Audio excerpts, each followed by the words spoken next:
Nagpapatuloy ang kapayapaan. Ngayong hapon, ika-17 ng Hulyo 2026, ang weather picture ng ating bansa ay nananatiling isa sa mga pinaka-calm na aming nakita sa nakaraang maraming linggo.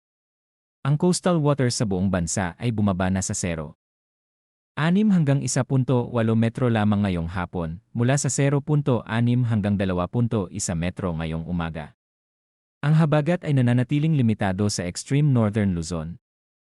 At ang Metro Manila at natitirang bansa ay patuloy na nakakaranas ng isolated thunderstorms lamang. Ngayong hapon, ang ating bansa ay tahimik. At ito ay isang magandang bagay. Magandang hapon, mga kababayan. Ito ang inyong 24 oras na pagtataya ng panahon na inilabas ng Pag-asa ngayong alas 4 ng hapon nitong Biyernes, ika-17 ng Hulyo 2026. At ngayong hapon, mayroon kaming isang ulat ng isang bansang patuloy na nagpapahinga mula sa mahabang serye ng weather challenges na aming pinagdaanan sa nakaraang ilang buwan. Simulan natin sa sinopsis ng ating panahon ngayong hapon. Ang southwest monsoon o habagat ay patuloy na nakakaapekto sa extreme northern Luzon ngayong hapon, katulad ng ngayong umaga. Ang Ilocos Norte, Ilocos Sur, Abra, Batanes, at Babuyan Islands ay nananatiling nasa epekto ng southwest monsoon ngayong hapon. Ang coverage ng habagat ay nananatiling stable at hindi nagpalawak mula ngayong umaga, nagpapakita ng isang monsoon na nananatiling nakakonsentra sa pinakahilagang bahagi ng ating arkipelago ngayong hapon. Pag-usapan natin ang forecast weather conditions para sa bawat bahagi ng ating bansa ngayong hapon. Para sa Ilocos Norte, Ilocos Sur, Abra, Batanes, at Babuyan Islands, ang mga lugar na ito ay patuloy na nakakaranas ng bahagyang maulap hanggang maulap na kalangitan na may mga isolated na rain showers o thunderstorms dahil sa southwest monsoon. Ang posibilidad ng flash floods at landslides ay nananatiling banta sa panahon ng matinding kulog-kidlat. Para sa lahat ng mga residente ng Ilocos Norte, Ilocos Sur, at Abra, ang mensahe ngayong hapon ay nananatiling malinaw. Kahit na ang ulan ay isolated lamang, ang matinding kulog-kidlat ay maaaring magdala ng mabilis at malakas na ulan sa loob ng maikling panahon. Ang lupa sa maraming lugar sa inyong rehiyon ay maaaring saturated pa mula sa mga nakaraang araw ng ulan na nagdadala ng mas mataas na risk ng flash floods at landslides kahit sa mas magaan na ulan. Manatiling mapagmatsyag, lalo na sa hapon at gabi.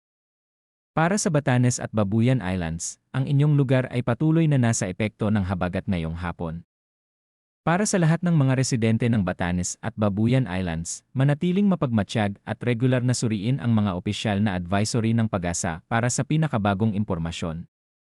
Para sa Metro Manila at natitirang bahagi ng bansa, ang bahagyang maulap hanggang maulap na kalangitan na may mga isolated na rain showers o thunderstorms ay inaasahan dahil sa localized thunderstorms. Para sa Metro Manila, ang relatively calm na kondisyon ay nagpapatuloy ngayong hapon. Ang isolated na thunderstorms ay posible sa gabi, ngunit ang malawak at tuloy-tuloy na ulan ng mga nakaraang linggo ay hindi inaasahang maulit ngayong gabi. Para sa kondisyon ng hangin at karagatan ngayong hapon, may isang positibong development na dapat ninyong malaman.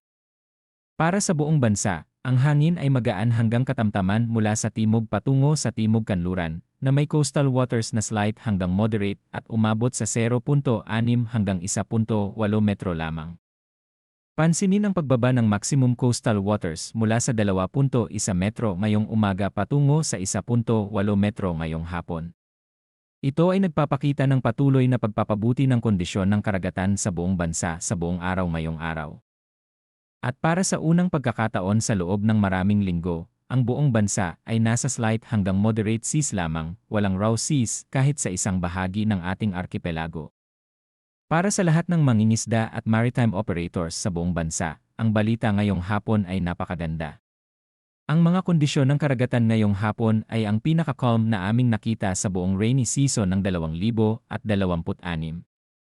Ngunit ang regular na pagsuri ng weather updates ay palaging inirekomenda bago maglayag, at ang pag-ingat ay palaging pinakamabuting kasanayan. Para sa temperatura at halumigmig ngayong hapon, ang panahon ay nagpapakita ng stable na kondisyon mula ngayong umaga.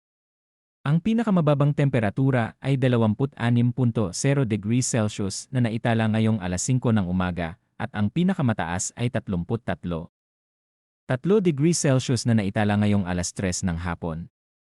Ang pinakamababang relative humidity ay 52% mayong alas 2 ng hapon, at ang pinakamataas ay 89% mayong alas 5 ng umaga. Ang temperatura at humidity ngayong hapon ay nagpapakita ng isang relatively comfortable na kondisyon para sa karamihan ng ating bansa, consistent sa relative na calm na weather pattern na aming nararanasan ngayong araw. Para sa astronomical at tidal na impormasyon para sa Metro Manila bukas, ang araw ay sisikat ng alas 5:36 na minuto at lulubog ng alas 6:29 na minuto. Ang buwan ay sisikat ng alas 9:09 na minuto ng umaga bukas at lulubog ng alas 9:38 minuto ng gabi. Ang illumination ng buwan bukas ay 21%, patuloy na lumalaki patungo sa first quarter muon sa mga darating na araw. Ngayon, isang final comprehensive assessment ng ating weather situation ngayong hapon at ang inaasahan sa mga darating na araw. Ang ating bansa ay patuloy na nakakaranas ng relative na calm na kondisyon ng panahon ngayong hapon. Ang habagat ay nananatiling limitado sa extreme northern Luzon. Ang coastal waters sa buong bansa ay bumaba na sa 1.8 metro lamang. At ang Metro Manila at karamihan ng ating arkipelago ay nakakaranas ng isolated thunderstorms lamang. Ito ay isang napakagandang pagtatapos ng isang mahabang linggo para sa ating bansa. Ngunit habang nagpapatuloy ang ating pahinga, ang ating weather monitoring team ay nananatiling alerto. Ang tropical depression sa 2,965 kilometro sa silangan ng southeastern Mindanao ay patuloy na sinusubaybayan.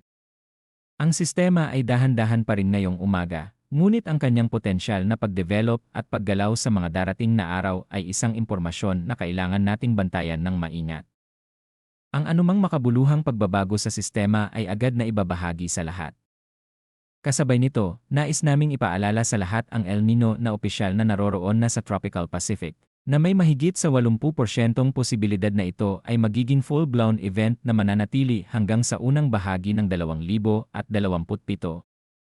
Kahit na ang kasalukuyang kondisyon ay nagpapakita ng aktibong rainy season, ang mas malawak na epekto ng El Nino ay maaaring maramdaman sa mga darating na buwan. Para sa lahat ng local government units at disaster risk reduction officials sa buong bansa, ang mensahe ngayong hapon ay malinaw. Gamitin ang patuloy na calm na panahon ngayong araw para ganap na ma-recover ang inyong mga komunidad mula sa mga nakaraang weather events. Tiyakin na ang inyong mga emergency kits at supplies ay na-replenish. At tiyakin na ang inyong early warning systems ay nananatiling fully operational at handa para sa susunod na weather challenge.